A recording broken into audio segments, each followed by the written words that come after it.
আমরা এখানে একটা অঙ্ক বোর্ডে উঠাইছি, ঠিক আছে? এই অঙ্কটা আমরা আজকে এখন সমাধান করব। এখানে অঙ্ক করার আগে শোনো, যে কোনো অঙ্ক করার আগে তোমার মূল ফোকাস থাকবে প্রশ্নে। কেননা তুমি যদি প্রশ্ন বুঝো তাহলে অঙ্কের উত্তর কিভাবে সহজ সমাধান করতে পারবে। এখন একটা অঙ্ক আছে, আমরা কি সাধারণত কি করি? উত্তরটাকে মুখস্থ করে ফেলাই। উত্তর দেখি কিন্তু প্রশ্ন দেখি না। যখন আমরা উত্তর দেখবো ঠিকই পারি, কিন্তু প্রশ্ন দেখবো উত্তর হচ্ছে কোন অঙ্কটা। এই জন্য প্রথমে কি করতে হবে? প্রথমে আমাদের অঙ্কের প্রশ্ন ভালোভাবে বুঝতে হবে। যেমন এই প্রশ্ন দেখো কি বলছে, একটি আয়তাকার গিফট বাক্সের দৈর্ঘ্য, প্রস্থ ও উচ্চতা যথাক্রমে 30 সেন্টিমিটার, 20 সেন্টিমিটার ও 10 সেন্টিমিটার। এখন এখানে একটা বাক্স দেয়া আছে, বাক্স চিনি না আমরা? একটা বাক্স, আয়তাকার একটা বাক্স। এই বাক্সের দৈর্ঘ্য, প্রস্থ, উচ্চতা দেওয়া আছে। মনে করো এই যে একটা বাক্স, এই সবাই দেখাও, এই একটা বাক্স, এই বাক্স কি আছে? এই হচ্ছে প্রস্থ, এই হচ্ছে দৈর্ঘ্য, আর এই হচ্ছে কি উচ্চতা। তাহলে তিনটা সাইড আছে, একটা দৈর্ঘ্য, প্রস্থ, উচ্চতা। এখন বলছে এই যে এই বাক্সটা দৈর্ঘ্য এত হইলে, প্রস্থ এত হইলে, উচ্চতা এত হইলে আয়তন কত তা নির্ণয় করা হয়েছে। তাহলে আয়তনের একটা সূত্র আছে। বাক্সের আয়তনের সূত্র হচ্ছে দৈর্ঘ্য গুণ প্রস্থ গুণ উচ্চতা। তো আমরা আপনাকে সমাধান করব। দেখো নম্বরটা,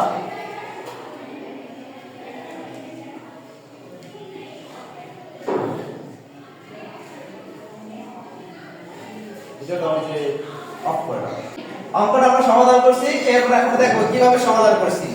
একদম ইজি একটা অঙ্ক, আমরা একটা সমাধান যেভাবে করছি একবার বুঝালেই সবাই তোমরা পারবা। দেখো এখানে দেওয়া আছে আয়তাকার গিফট বাক্সের দৈর্ঘ্য 30 সেন্টিমিটার। কোথায় পাইলাম? উদ্দীপকে দেওয়া আছে যে আয়তাকার বাক্সের দৈর্ঘ্য হচ্ছে 30, প্রস্থ হচ্ছে 20 আর উচ্চতা হচ্ছে 10।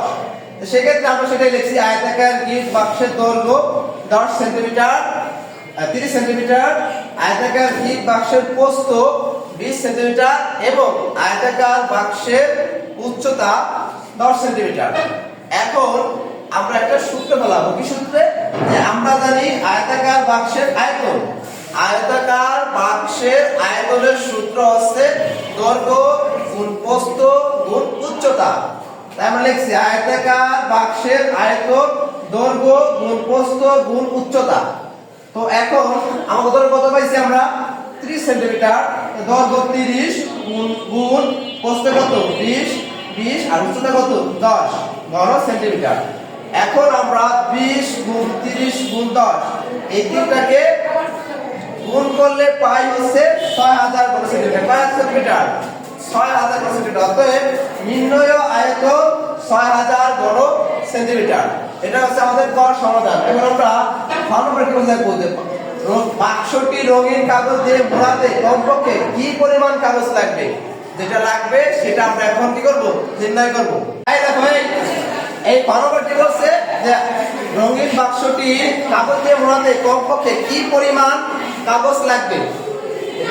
এখন দেখো আয়তাকার গিফট বাক্সের দৈর্ঘ্য এই সমান 30 সেন্টিমিটার, আয়তাকার বাক্সের প্রস্থ 20 সেন্টিমিটার, উচ্চতা সমান 10 সেন্টিমিটার। এখন আয়তাকার ঘনবস্তুর সমকোণের ক্ষেত্রফল, সমকোণের ক্ষেত্রফলের সূত্র কি? আমরা জানি সমকোণের ক্ষেত্রফলের সূত্র হচ্ছে 2 * AB + BC + CA। এর সূত্র কি? 2 * AB + BC + CA। তাহলে এখানে 2 এর মান কত? কাউদি এই যে 30 দিলাম, 30 এই যে A আর B।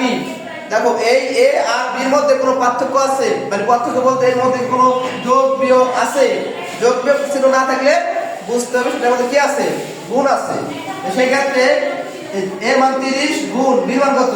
20 প্লাসের প্লাস B এর মান 20 গুণ C মান কত? 10 প্লাসের প্লাস C মান 10 গুণ A মান কত? 30।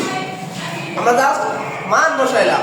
এখন আমরা এটা ক্যালকুলেশন করব। দেখো 2 এর 2, 30 দিয়ে 20 এর গুণ করলে হয় হচ্ছে 600 প্লাসের প্লাস 20 দিয়ে 10 এর গুণ করলে হয় হচ্ছে 300 200 আর 10 দিয়ে 30 এর গুণ করলে হয় হচ্ছে 300। তাহলে এখানে 2 আর এই সবগুলো যোগ করলে হয় 1100। বর্গ সেন্টিমিটার। আর 1100 দিয়ে 2 রে যদি গুণ করি কত হয়? 2200 বর্গ সেন্টিমিটার। অর্থাৎ 500টি রঙিন কাগজ দিয়ে মোড়াতে কমপক্ষে 2200 পরিমাণ কাগজ লাগবে। কত পরিমাণ? 2200 পরিমাণ কাগজ লাগবে। ঠিক আছে?